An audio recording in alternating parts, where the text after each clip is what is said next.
It's Chris over at Dixieland Farm, and I am going to continue my COVC-19 playlist here. And the album I've been listening to a lot on the exercise track is the album Freeman by Aaron Freeman, who was better known as Gene Ween from the band Ween. There's a good chance that in the 90s, if you did not listen to Ween, I probably wasn't friends with you.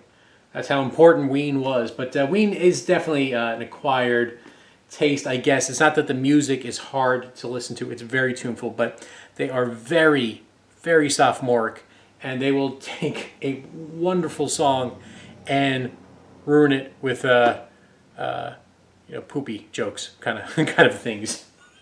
And worse than that, obviously. I'm trying to be family-ish friendly. Hard to classify because amazing guitarist Dean Ween was. Gene Ween, great singer.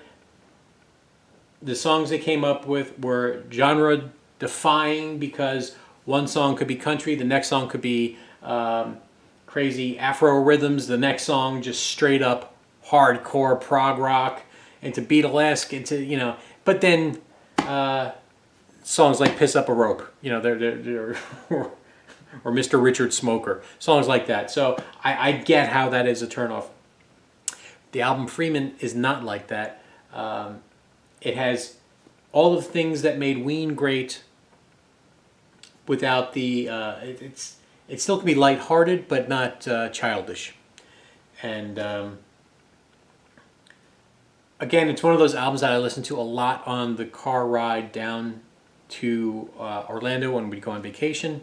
We have large stretches, and there are certain albums that just kind of stick out, or I play a lot, that I really like, and that was one of them. So every time I listen to the album, I can imagine the car ride, and it's just great to feel that again. The lightness of a vacation. I am vaccinated. Marissa is vaccinated. I am not fully vaccinated yet. That happens next week. But by the time you see this, I will have been fully vaccinated. And there's hope in the world, and there's hope in the Freeman album because it is lighter when it talks about things. But then it does talk about a slaughter in medieval Middle Eastern countries, and the first song, Covert Discretion, is all about him reaching bottom finally, and then becoming sober. And it's funny because also, like most people who have hit rock bottom, so in the song he talks about all the people with their concern for him and that he should take care of himself and stop it. And then he finally hits rock bottom, and then he is antagonistic towards those people as if they didn't care. Which that is a great dichotomy, and kind of like the snake that bit you, right?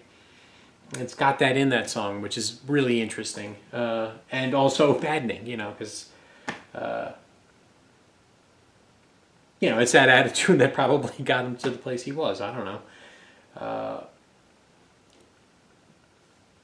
Again, the music is all over the place, so it's really hard to describe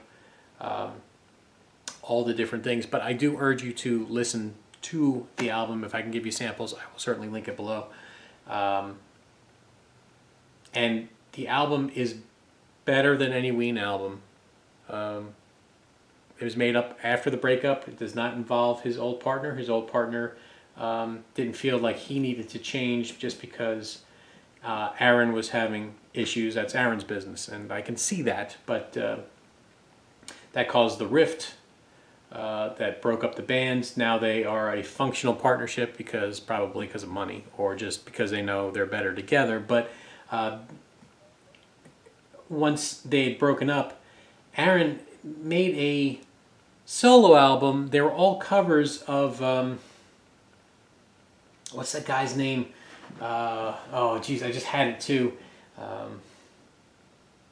Rod McEwen, the albums that you see all the time in thrift stores, and they're almost like Lee Hazelwood albums, but without the talent.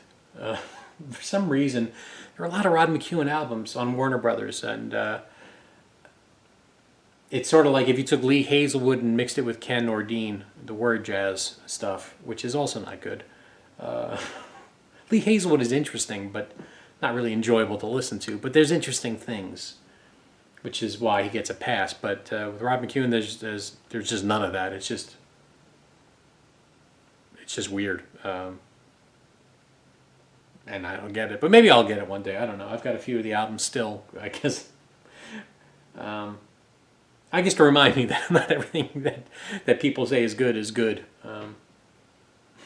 So, a weird debut solo album, but then he came out with Freeman, which is, like I said, almost better than any Ween album ever was.